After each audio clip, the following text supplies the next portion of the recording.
Will mortgage rates ever come down? We'll cover that today on Frequently Asked Friday. What is going on, party people? In this video today, we're going to cover the topic that is on a lot of buyers' minds. They're asking themselves, will these mortgage rates ever come down? Before we jump into it, if you like this video, if you want to see more of it, like, subscribe, heart, give me a thumbs up, give me a little poke, do whatever. Give me some juice on the algorithm, please. Thank you in advance. Now let's get into it. All right, so what are we talking about here? So the Federal Reserve has raised the federal funds rate, basically the rate at which they loan banks money, for the 10th time in 10 meetings. Not good.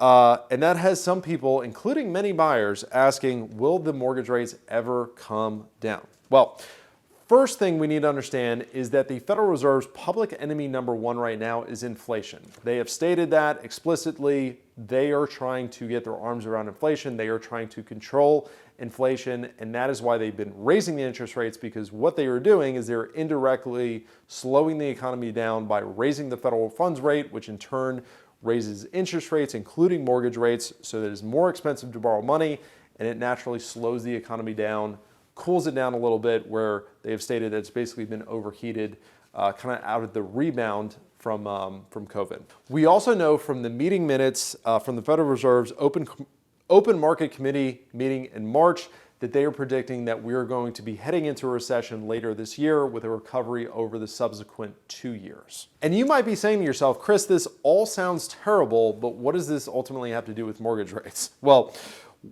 one thing that we do know about recessions is that interest rates tend to drop at the tail end of recessions. So essentially what the Federal Reserve historically has done is they will raise interest rates to slow the economy down, but once things have slowed down, to kickstart things to get us out of a recession, they will then lower the federal funds rate, which in turn lowers interest rates and kind of gets the machine running again. So some very smart people, including Lawrence Yun of the National Association of Realtors, has said that mortgage rates are likely to descend lower later this year. And Frank Fratantoni, which I'm probably butchering, of the Mortgage Bankers Association, said that we continue to expect that mortgage rates will drift down over the course of the year as the economy slows. So the smart folks that are getting paid the big bucks said that they think we will see mortgage rates drop towards the end of this year. How much they drop, I think, is anybody's guess. I personally don't think we're getting back to 3% interest rates anytime soon, but we might see a little relief on those rates. So that's my 2 cents. If you guys have any questions about it, if there's anything I didn't cover, if you disagree, please make sure to throw it in the comments. Thanks for tuning in. Look forward to seeing you next week.